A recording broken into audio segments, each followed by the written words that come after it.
Good afternoon, fellow patriots.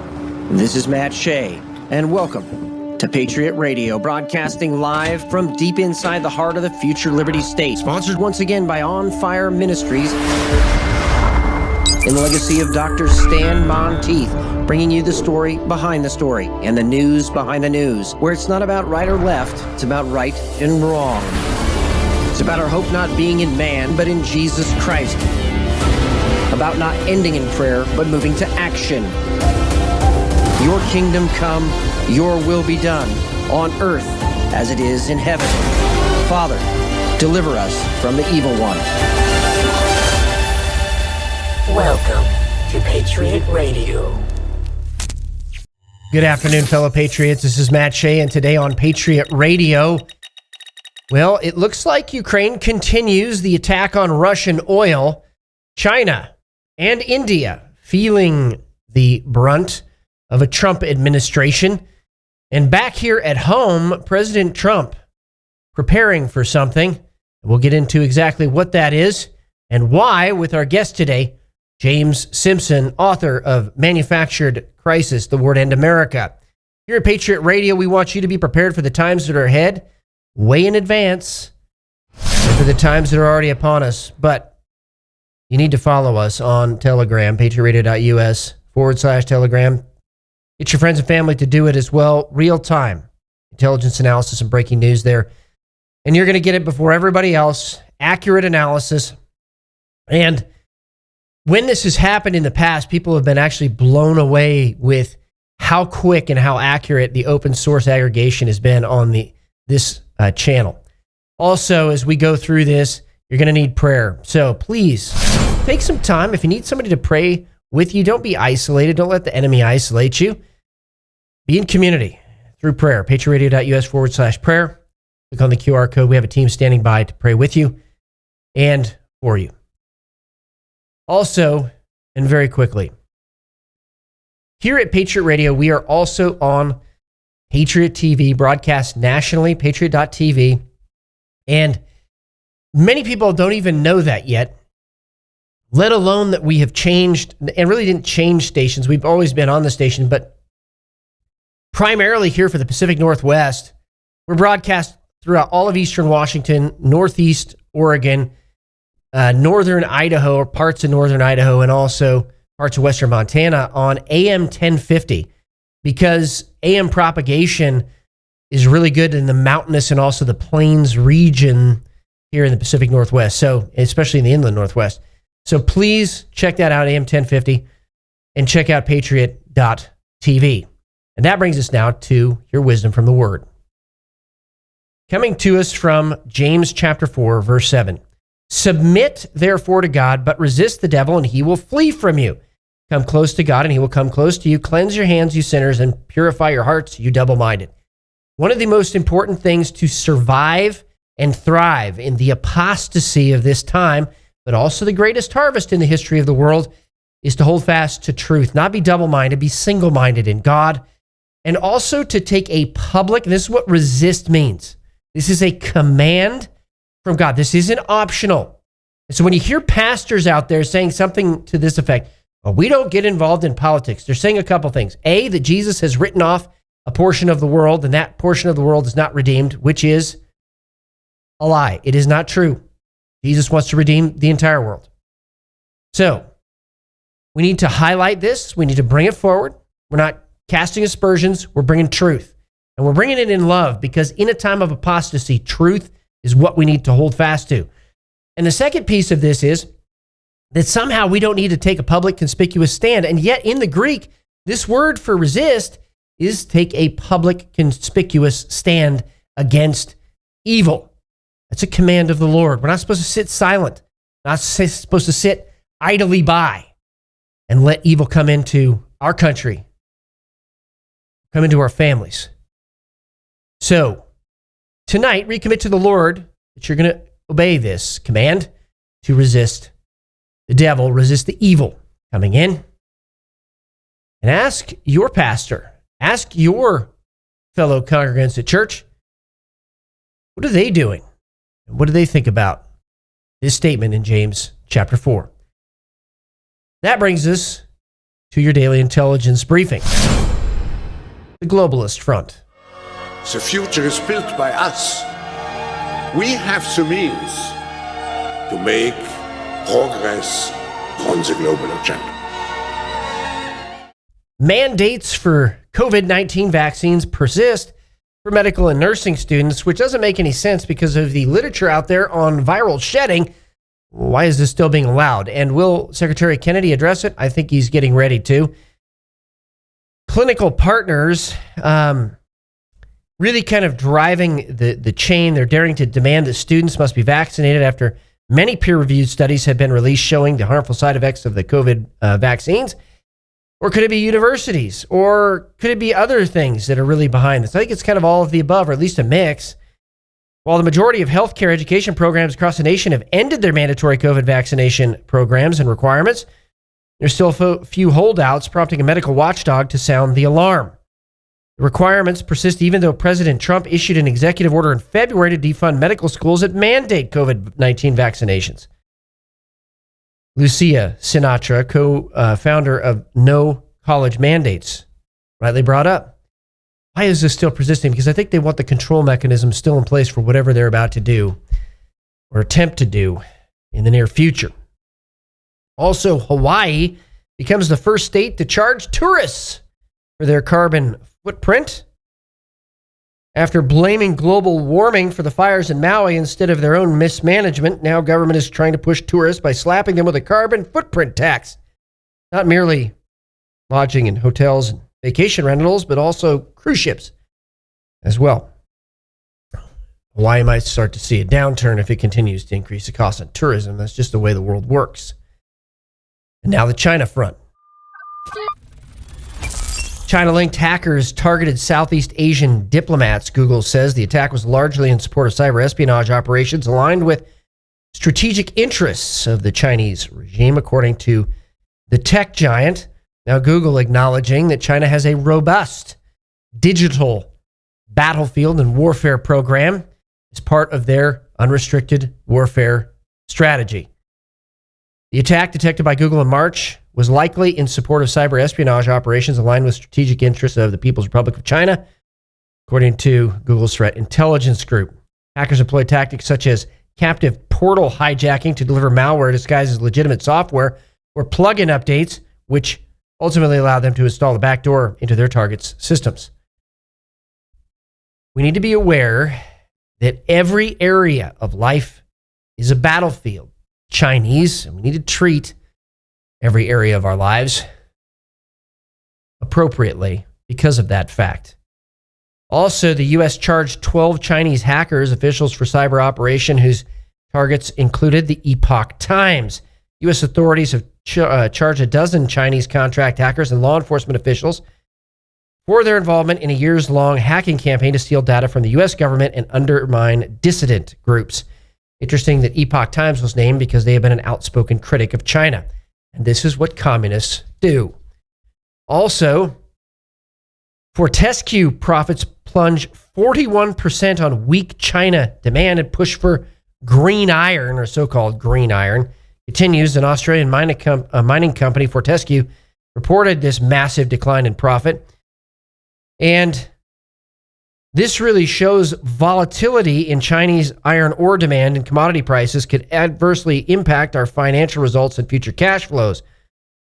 So, Trump's transition to a more stable economy here in the United States is having an effect. And you're going to see this more and more here in the coming months. Also, China's influence is growing in Brazil. Chinese automaker Great Wall Motor Company has purchased an auto plant in Sao Paulo, Brazil. The plant reopened on August 15th and will be operated by the company, which has ties to Beijing. Plans to export hundreds of thousands of cars every year throughout South America. Interesting to see what the new coalition with Paraguay, Argentina, El Salvador, and potentially now Ecuador and other countries as well will actually, those countries say, no, we don't want Chinese autos. We're going to see very, very shortly as pressure continues to mount, especially against Brazil. Also, the atheist communist Chinese party uses its student-age citizens to come to the United States to commit espionage, trade theft, political subversion, and a range of other hostile intelligence roles. Bringing in $600,000 a year would actually make the CCP great again. Intelligence expert J. Michael Waller, who works for the Center for Security Policy and who's been on this show many times, is warning, and I agree. What is that about? This would over double the amount. I think last year was about 270,000 Chinese students in the United States. It does not seem to be sane, to be honest with you, or doesn't seem to be realistic. And so I really have a hard time believing this is actually true, that the Trump administration will be backing this. We'll see how this shakes out here in the next 30 days. South Korea prosecuted 6 U.S. citizens for sending rice and Bibles toward oppressed North Koreans. The latest showing there's been a massive shift in South Korea toward communism and toward specifically China as they crack down on Christians. Trump actually brought this up when he met with the South Korean president. I think this is going to strain relations with the United States into the future. And I pray that the patriots in South Korea rise up before their country is lost. Also, a report from South Korea, a special prosecutor filed an arrest warrant on an opposition candidate, something the Koreans learned from the Democrat Party here in the United States. For 4 years following his first term, President Trump suffered these coordinated attacks. And now we're seeing the South Korean president, who is pro-China, doing the same thing. I think Trump needs to bring this straight to the table. He probably already has, about our defense agreements with the South Koreans. And there needs to be a serious pressure, really serious pressure campaign to turn this around.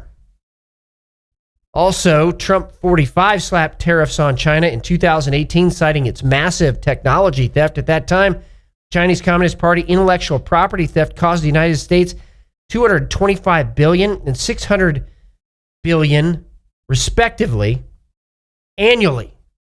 Much of it was done through student visas. So again, we need to revisit this and do it quickly. I just, again, find it very hard to believe we would countenance this. And as if on cue, a very specific example, Xinhua Wen, a Chinese citizen who overstayed a student visa since 2013, was sentenced to 8 years in prison for illegally exporting firearms, ammunition, and other military items to North Korea. This isn't hyperbole. This is reality. Also today, President Trump showed an image given from Mark Zuckerberg showing the scale of Meta's new AI factory in Louisiana, and then said this, quote, "We're leading China now in AI," end quote. Also, a top Indian export body warns of steep U.S. tariff damage, but the stubbornness of Indian leadership continues. Apparently, Trump has tried 4 times in recent weeks to reach out to Indian Prime Minister Narendra Modi by phone, but Modi has refused to take his calls. According to the article, Modi is offended after Trump called India's economy dead and imposed an additional 25% tariff on Indian imports over New Delhi's continued purchases of Russian oil. However, we also reported yesterday that there were certain Indian companies, in fact, the largest company in India, were now shifting to buy oil from Brazil. So I expect that there should be some shaking loose of this. Pray that India comes to its senses here very, very shortly. But look at what we're seeing happen is the pressure campaign to realign and to call the bluff of certain countries for the enablement of the rise of the neo-communists and the actual communists in the Chinese Communist Party. It's really what this is about. They want to take over Taiwan. He's calling them on it. Russia's continuing its aggression. They're calling them on it. And it needs to happen. Also, the United States has barred China, Russia, and Iran from undersea cable supply chains because of the attacks from proxies by those countries. President Trump then said he wants to denuclearize Russia and China, which is fairly hilarious because those countries have always called for the United States to denuclearize. And what Trump is signaling is that we are the economically dominant country in the world. He's giving them a warning to come in line. And now, the Middle East front. Israel's defense minister, Israel Katz, has declared that the IDF will remain stationed on Mount Hermon in order to protect Israelis living in the Golan Heights and Galilee. There you can see the map right there. That is a strategic and a spiritual marker of Israel reclaiming that mountain. Somehow I don't think the Syrian government is going to like that, but it's probably going to be part of the final agreement that is, at least according to the rumor mill, going to be struck sometime in the next couple weeks. Now, after this international hysteria over the Nasser hospital strike, it comes out that 6 terrorists were eliminated actually in that strike. So the question should be, why are terrorists using hospitals and civilians as shields? Also, Israeli tanks are lining up in the Zaytun neighborhood of Gaza City. It looks like Israel is getting ready to invade Gaza further than it already has. Meanwhile, the French president, to Netanyahu, you are risking further isolation and an increase in anti-Semitism. Now, that's interesting. I wonder why he is saying that. I just don't take seriously a French flexing of muscle. And it looks like there's increased instability in France, and I wouldn't be surprised if in the next year there aren't snap elections. The U.S. Treasury has officially lifted all sanctions on Syria that have been in place since 2004. Just because jihadis put on suits doesn't mean they have stopped their ideology. Also, 4 Syrian soldiers from the 44th Division, including a commander, were killed in an explosion or a strike, we don't know which, believed to have hit a military site in southwestern Damascus. So are there continued Israeli strikes against key leaders to protect the Druze and, I hope, the Christians in southwestern Syria? Also, chaos erupted in the Iraqi parliament amid a controversy over ambassador list approval. Accusations of absent quorum and criticisms of the parliamentary leadership dominated the session. What this may mean, actually, is increased internal tension and civil strife inside of Iraq, especially as the Iranian regime loses influence and power in the Middle East. Also, Hezbollah, this weapon is our soul, our honor, our dignity. Whoever seeks to disarm us is trying to strip away our very being, and then the world will see through our eyes. Yeah, Hezbollah is really planting its feet firmly and entrenching itself. And it does look like civil war may come again to Lebanon, as Hezbollah is going to be the target of disarmament. Australia finally did a courageous thing.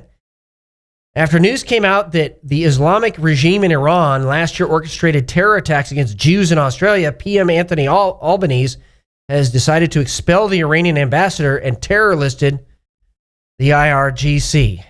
Would that the United States take a similar stand? The European Union has included the Berbera corridor among the most strategic corridors in Africa, enhancing Somaliland's role as a link between Ethiopia, the Horn of Africa, and global markets. So you're going to start hearing about Somaliland more and more as a strategic space and a strategic country on the Horn of Africa. And yes, they're not a country yet officially, but I suspect that they're going to be recognized very, very soon. And when they do, this is why the trade coming through there, but also the strategic implication of a U.S. military base right there on the Horn of Africa across from where the Houthis are operating. And that brings us to the Russia front. But first, a break so we can hear from our sponsors and people you really should be supporting, not just for Patriot Radio, but for your own personal well-being, weather the storm and the chaos that's coming. What if I told you you could convert your 401k or your IRA into gold? While your retirement is being beat up by a volatile stock market and inflation, it could instead be resting safely in physical gold at a place of your own choosing, including your own business. Look, gold has increased 50% in just the last year. Stock market, it's been nothing but a roller coaster. So protect your retirement from market chaos by calling Verity Metals today.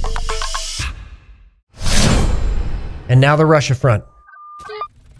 Reuters reports that Ukrainian drone attacks have disabled about 17% of Russia's oil refining capacity. That is gigantic. When you see this get over 25%, that will now be a strategic marker and a very key indicator that the Russian economy is going to continue to go down and probably will drive them seriously to the negotiating table. Also, Reuters reports that the Novatek gas condensate plant in a port in Ust-Luga has halted operations after another drone strike on August 24th. Plant's 3 processing units were hit and damaged by fire. Also, Elon Musk tackling the rape epidemic in England, saying he would like to fund legal actions against corrupt officials who aided and abetted the rape of Britain per the official government inquiry. As part of that, Operation Raise the Colors has now reached America. Now, for those of you that don't know the origin of the St. George cross, St. George is the saint depicted as piercing and killing a dragon. The dragon in Christian history, as a matter of fact, has always been depicted as Islam, because that comes from an apocryphal prophetic word in a book called Second Esdras, which was included in the 1611 King James Version of the Bible. And that apocrypha dated to about 200 AD. So Islam arose in 632 AD, so 400 years before, prophesied the rise of what was called the dragon nations of Arabia. So when that happened, that gave rise to this, and now our history there. Also, this comes on the wake of a viral video of a brave Scottish girl who is protecting her sister that has awakened the passion to protect our young ladies in Western civilization. She was protecting her sister against potential assault. Who got arrested? She did. And that has raised fury in England. So I would expect this Raise the Colors movement to continue throughout all of England, and particularly in that place, Scotland, very appropriately. Also, Trump has threatened the European Union and threatened European officials with travel bans for Digital Services Act, as well as tariffs for other countries discriminating against American tech companies. Yeah, that's right. Free speech should be non-negotiable in Western civilization. Thank you, Trump, for upholding that value. Also, sadly, a 32-year-old Ukrainian war refugee was raped in some bushes near the Eiffel Tower. After hearing her screaming, police officers arrived on the scene and arrested an asylum seeker from Libya. A British pub owner refused entry to people wearing the flag of their country in response to this Raise the Colors movement. And this unprecedented incident has shaken daily life in England because, well, pubs are part of daily life. And this is what they think of you. For everyone in America that is a warrior, everyone that in Western civilization that is a warrior, this is what they think of you, what they really think of you. They don't want to have anything to do with you for loving your country. All right. Next is the South America front. Some good news. The U.S. revoked the visa of Brazil Justice Minister. So we're going to continue to see this happen as well until Brazil, at least the current regime there under Lula, gets a clue. And that moves us to the national front. President Trump has ordered the creation of a new federal and military specialized unit or units framed as a move to ensure public safety in Washington, D.C. and beyond. In an order signed on Monday, he directed federal agencies in the Pentagon to hire, train, and equip rapid response forces for deployment in the capital and other cities, and potentially nationwide. He followed that up with some key statistics, and here is a post on some of those statistics. During the past week, there have been no carjackings in D.C. Prior to that, there were 190 this year, of which 137 were at gunpoint. Trump was then called out on what he believes should happen when somebody committed murder, and he said if somebody kills somebody, they should receive the death penalty. And the reason, again, he's doing this is cleaning up the streets so that when the Marxists try to invoke and provoke violence and riots, they won't have the people to do it. Also, President Trump said when he was asked about whether he would send the Guard to Illinois, said that he won't send the Guard until he gets a request from the Illinois governor. And by the way, he doesn't need to. That's why he's standing up the special units, because he can deploy them during a riot, whether the government wants those troops there or not. So these Marxist states and state leadership, they're going to set themselves up for failure here as crime continues to increase. Trump's just going to put out the crime numbers in Illinois, the real ones. And eventually the citizens are who are going to come against the governor of Illinois. And the citizens are going to be the ones that are asking for help with the National Guard coming to their states. So he's setting this up again to stave off riots, especially when the indictments come or when the Muslim Brotherhood, or both, when the Muslim Brotherhood is declared a foreign terrorist organization, and some of these other organizations, Marxist organizations, are exposed as having ties to foreign adversaries here in the United States. Also, a man was arrested for burning a U.S. flag to protest Trump's order. And again, he put this in place because this is something that they commonly do, jihadis and communists, and it gives one more reason to bring order and to disrupt the networks of the Marxists and jihadis in the U.S. Which brings us to something controversial today. There is becoming evident, especially in Texas, a move by jihadis to target that state. And some people have had enough. One of them is a Texas congressional candidate, Valentina Gomez, who took literally a flamethrower to the Quran. She said, quote, "Islam must be stopped once and for all," end quote. I think it's wrong for people to dismiss the sentiments, especially of Christians in Texas and other places in the United States who are sensing what's happened in Europe, and they do not want it to come to the U.S.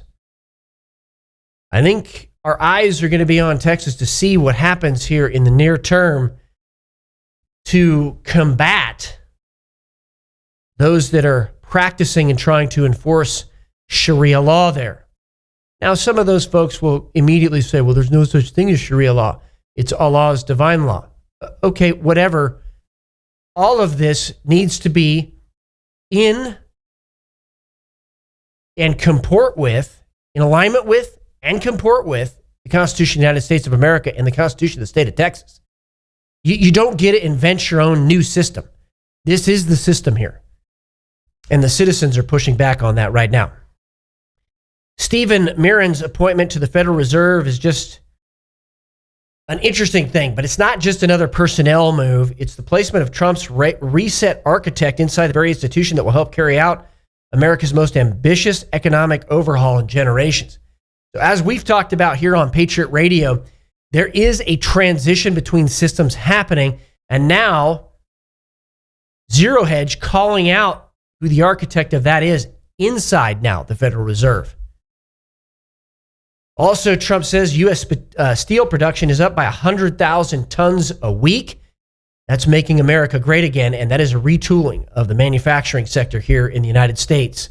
Also, President Trump announced that the U.S. economy has added over 500,000 private sector jobs, while the federal bureaucracy has been cut by 84,000 jobs. So again, a huge realignment taking place, and that is a good thing. Also very interesting, Epoch Times has the story that some youth gender treatments persist despite Trump's order and state bans. Here is a great map of where these clinics are still operational. In the red are the closed clinics, in the blue are the suspended clinics, and in the green are the open clinics. So this is continuing the war for the heart and soul of America, but also the protection of our children from genital mutilation. A judge threw out Trump's lawsuit against all 15 of Maryland's judges over their unlawful practice of issuing automatic injunctions to stop deportations of criminal aliens. U.S. District Judge Thomas Cullen, a Trump appointee, tossed out President Trump's lawsuit after appearing skeptical during a hearing earlier this month. So this is, again, just a part of an ongoing fight here. But this is where Congress can weigh in. Congress can take jurisdiction away from federal courts under Article 3. And there's going to be a moment here, probably in the next 2-3 years, where we come to a head and we have to address the fact that there was never supposed to be co-equal power among branches. That actually the judiciary, according to the Founding Fathers, was supposed to be the weakest branch. And so this automatic issuing of injunctions isn't the rule of law, because there should be a hearing to see if there is standing, to see if there's even a case going forward. And that's not happening. So watch for this to be a flashpoint in the future. Also, a circuit court judge ruled that tossing away mail-in ballots with missing or incorrect dates violates the Constitution. I'm sure there's going to be some laws on the books and some states pushing back on this going forward, as well as the Trump administration. Also, the Trump administration announced enforcement actions against California, New Mexico, and Washington State for failing to comply with the administration's English language proficiency standard for commercial truck drivers. This is going to impact the budgets of those states, and I suspect that that's going to be gradually increased over time and escalated. Also, Secretary Kennedy's leadership for supporting common sense policy. 45 states have a clear religious exemption for vaccines, and now West Virginia has the authority with their religious freedom law to recognize the basic right and be the 46th state. That is great news. And lastly, Ashley Babbitt's military honors have been fully restored. It's about time. When we come back from the break, our guest, James Simpson. What if I told you you could convert your 401k or your IRA into gold? While your retirement is being beat up by a volatile stock market and inflation, it could instead be resting safely in physical gold at a place of your own choosing, including your own business. Look, gold has increased 50% in just the last year. Stock market, it's been nothing but a roller coaster. So protect your retirement from market chaos by calling VERITY Metals today. We're back with our guest today, James Simpson. He's the author of Manufacturer Crisis, The War to End America, and Who is Karl Marx? An expert really on communism, but its intent and its plan to try to overthrow the United States of America. It's always great to have you on Patriot Radio. Thanks for being back on the show. Hey, thanks for having me, Pastor Matt. Great to be with you. So Trump has accomplished more, I think, in the last 6 months than any president in our lifetime. I do not think that's hyperbole. What stands out to you? Well, just I guess probably the border, but really nothing in particular. It's just that he's gone ahead full steam on things, and he's not being, he's going full steam ahead. In his first term, he was a little reticent. He wanted to see if, everybody could come together and we could all make nice. But this time around, he's playing for keeps.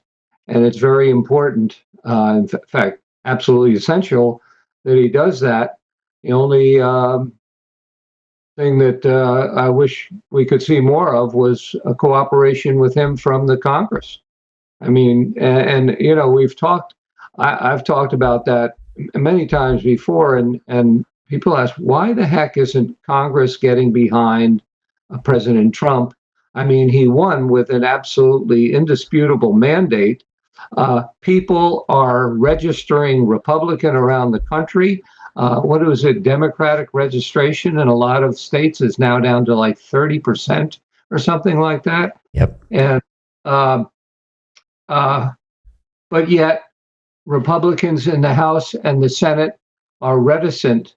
And for example, in the Texas redistricting fiasco they had, where the Democrats once again went out of state so that to deny the legislature a quorum, and all that stuff. Those are chargeable offenses, and they should be charged. If Republicans had done that, they'd all be in jail right now. But the Republicans let the Democrats go, and it's because the people at the top. It used to be there was somebody else who was the Speaker of the House. Now there's a new guy, but essentially they're all the same. And these people are basically controlled opposition.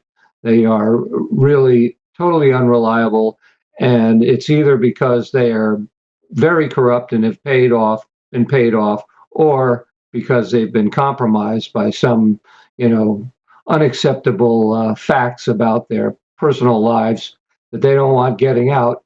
And I think that's true with Congress as well. The Republicans who are shy away from creating conflict know that the Democrats play scorched earth. And if any of them have anything to hide, it'll all be exposed. And the Democrats keep that sort of as a weapon in their back pocket to prevent the Republicans from getting too uppity. So I wish we could get some stronger, more principled Republicans to replace them in Congress, and then really move ahead and go after these people. Because as far as I'm concerned, Ann Coulter wrote a book in the 80s called The Treason Party. She was talking about the Democrats, and I think that's the perfect term for them. They are the treason party. Well, you were one of the first people. I mean, you've been on the inside. You've worked with the White House. You worked for an administration. You've been on the inside.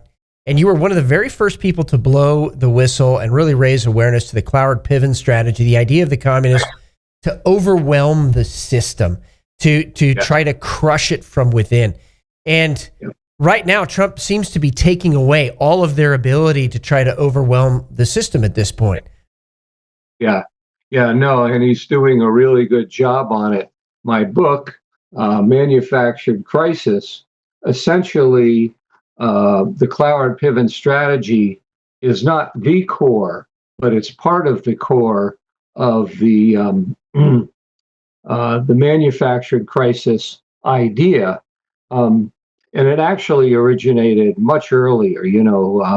Vladimir Lenin, the first leader of the Soviet Union, said that they needed to create crises, or if they couldn't create them, invent them and pretend that they existed, and then magnify them and do as much as they can to create chaos, and then in the process point the finger at the opposition as the ones who are at fault.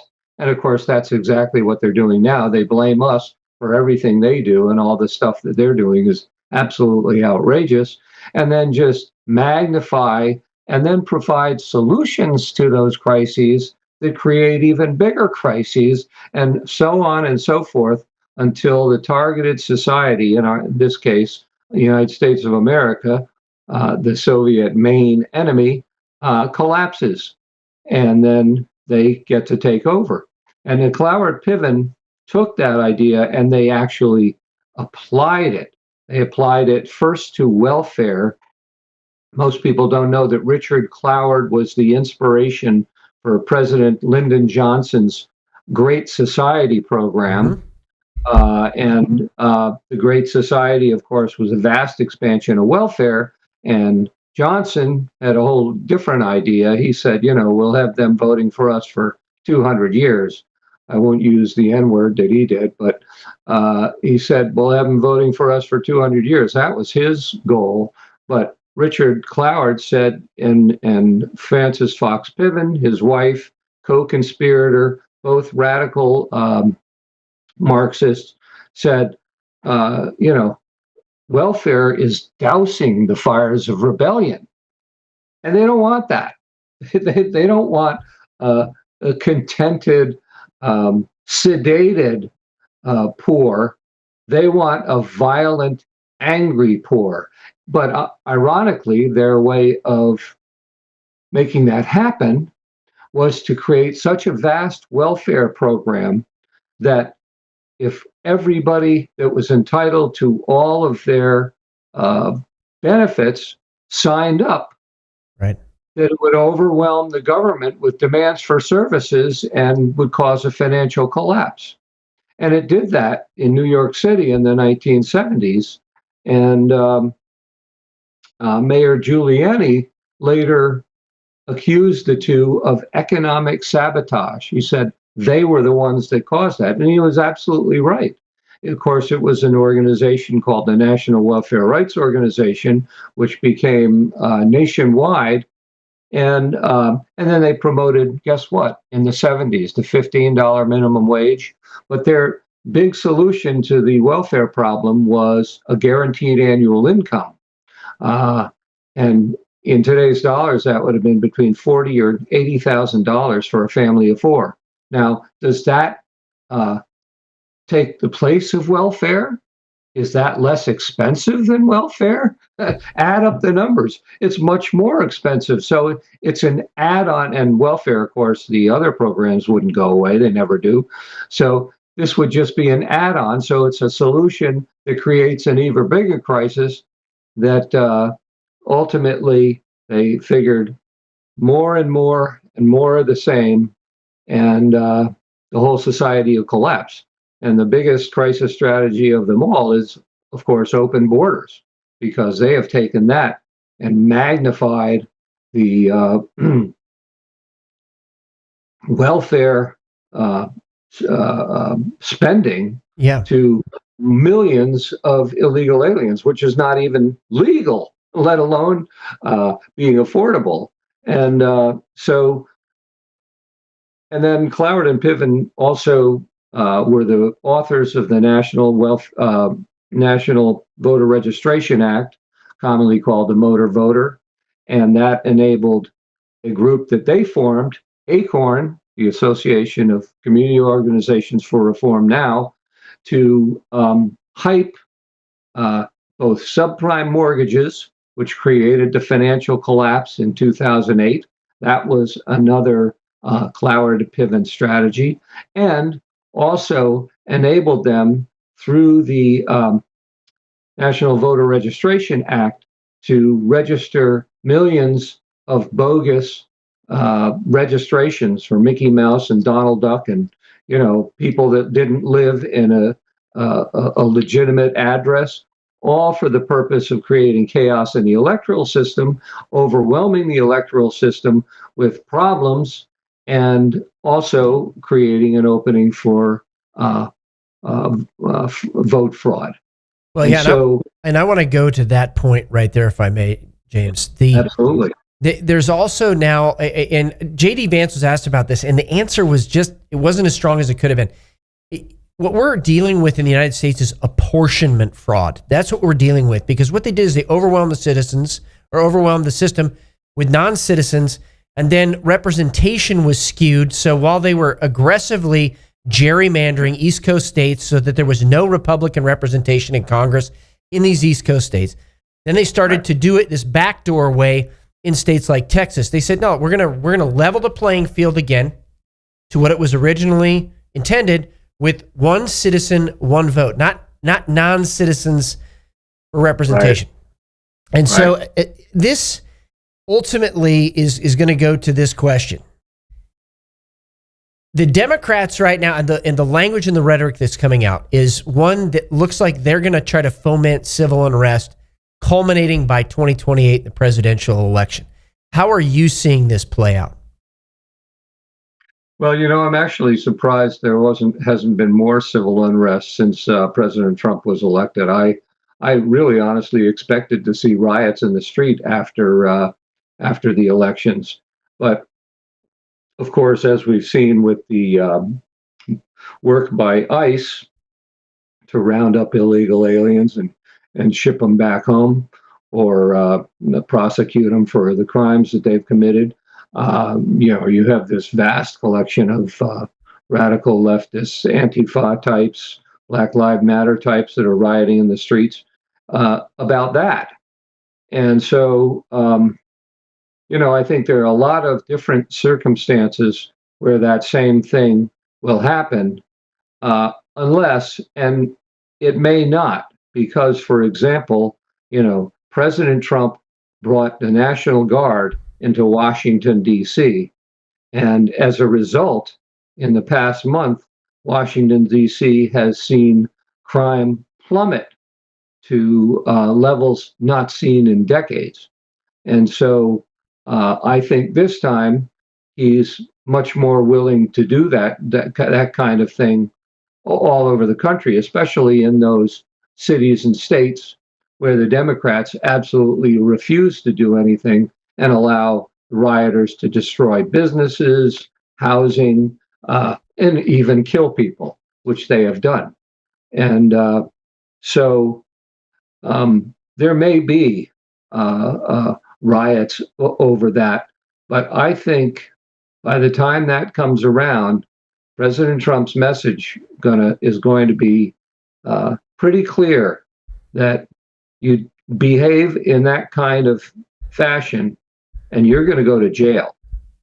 And that's what's been needed all this time for us to enforce the law, which the Democrats, of course, refuse to do. And that, as I point out in my book, is yet another crisis strategy that they are deliberately pursuing to create chaos in our society, to make everything unreliable, and to create a level of uncertainty which creates fear and panic among people.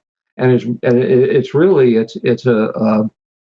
it's very similar to, although not as extreme because they don't control all the levers of power, but it's very similar to what the Soviets did as soon as they took over Russia in 1917.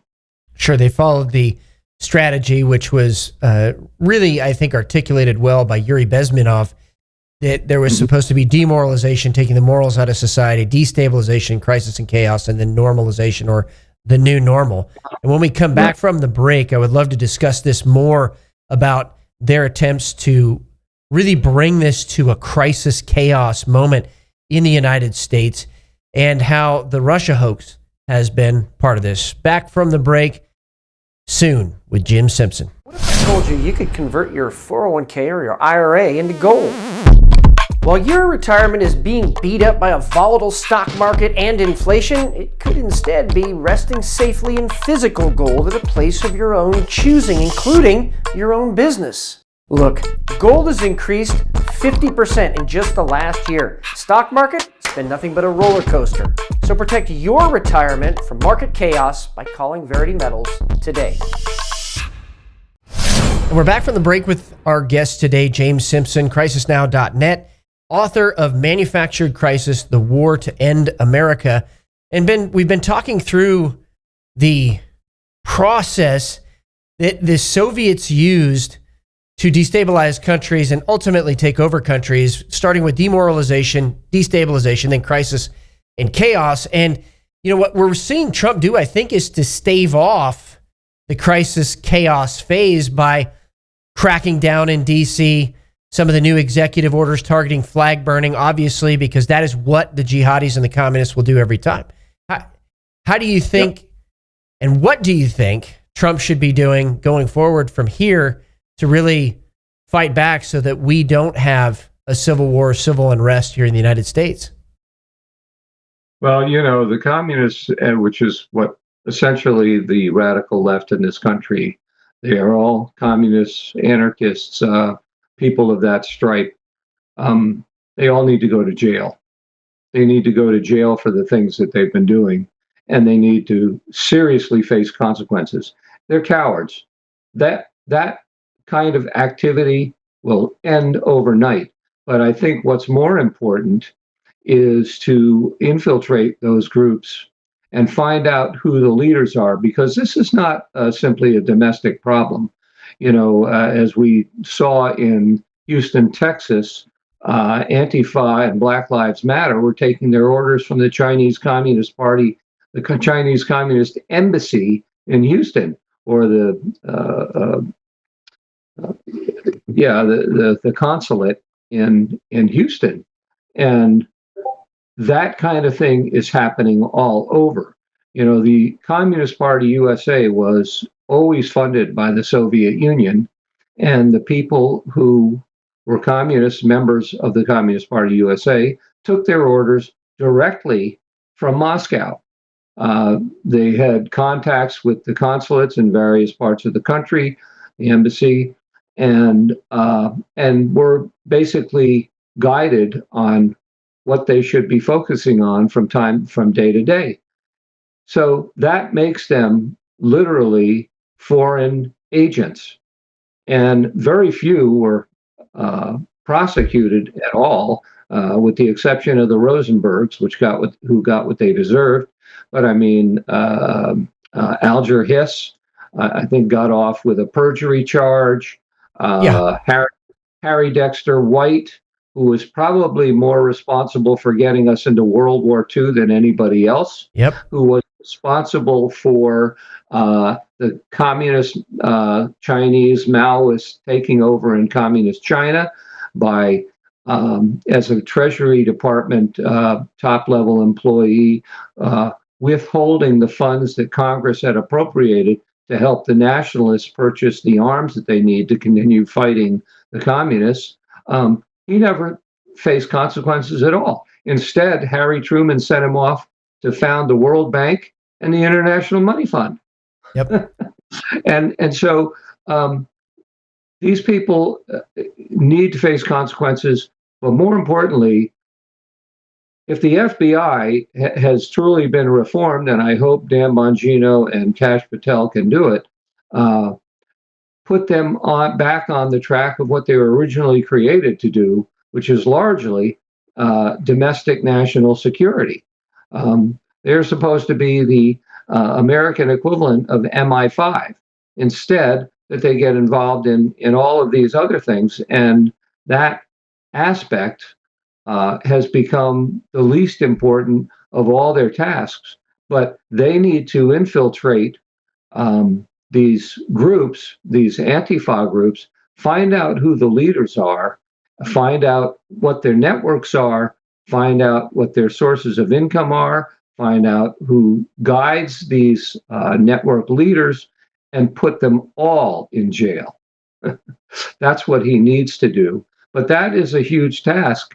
And I'm not sure the FBI is presently, in its present form, is capable of that, because we don't have the FBI agents knowledgeable of communism like we did when Hoover was the FBI director. Let alone Islam.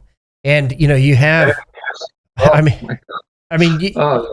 as soon as I hear somebody use the words counterintelligence and say that the system, and admit that the system is completely broken in the United States and needs to be rebuilt from scratch, I don't know if we're going to ever really be taking this seriously. That'll be a marker, at least for me, when I hear that we need to really take the threat outside seriously. And with that, 329 confirmed Soviet agents in the Roosevelt administration, according to the Venona transcripts and confirmed by the Matroikin archives. This was the genesis of the modern deep state and the genesis of the globalists, because Alger Hiss was a first honorary Secretary General of the United Nations. These guys didn't stop with the Roosevelt administration. He wrote the UN Charter. Yeah. Alger Hiss wrote the UN Charter, and after he returned from Yalta, where FDR gave away Eastern Europe to the Russians, he went to the Soviet Union to accept an award from them. And, nobody knows these things, but these people have been very active. And because of the fact that it became very politically incorrect, if for lack of a better word, to talk about communism following the smearing of Joseph McCarthy, people are reluctant to bring it up, but the communists haven't been reluctant to take advantage of that big open door. And in fact, in my book, I have a section that describes what the Comintern, Communist International, was promoting in Western culture. And it almost exactly, word for word, mirrors what the open borders crowd demand. Yep. And the reason is because at that time, in the 20s and 30s, the communists were trying to infiltrate tons of their people into Western target countries, especially the United States. And they were running into, they were illegal immigrants, and they were running into problems with that. So they were asking for immediate asylum. They were asking for documents and papers to allow them to live and work freely in the United States and not be deported. They were asking for all these things, and it's shocking. You read this document, which I quote in the book, and it is almost word for word what the Democrats say today. Incredible. James Simpson, thank you so much for joining me on Patriot Radio today. As always, a fantastic conversation. Really appreciate your book and just a great summary, actually, of many books. So if people don't want to read 80 books, they can read yours and get a very clear and concise history of what happened. God bless you, and keep up the fight, sir. Yes, thank you very much.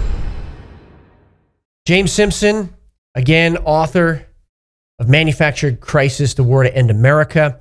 So what can you do? Well, if you don't want to read 50 books, read his, because it is a great summary and a great concise history of what is attacking the United States of America, and more importantly, what we can do about it. And what we can do about it is stand.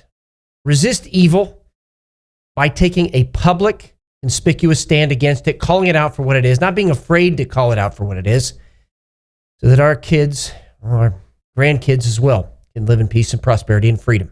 This is Matt Shea. Thank you for joining me on Patriot Radio today. May God bless all of you. He is making this generation the greatest one. The awakening is here, so keep up the fight.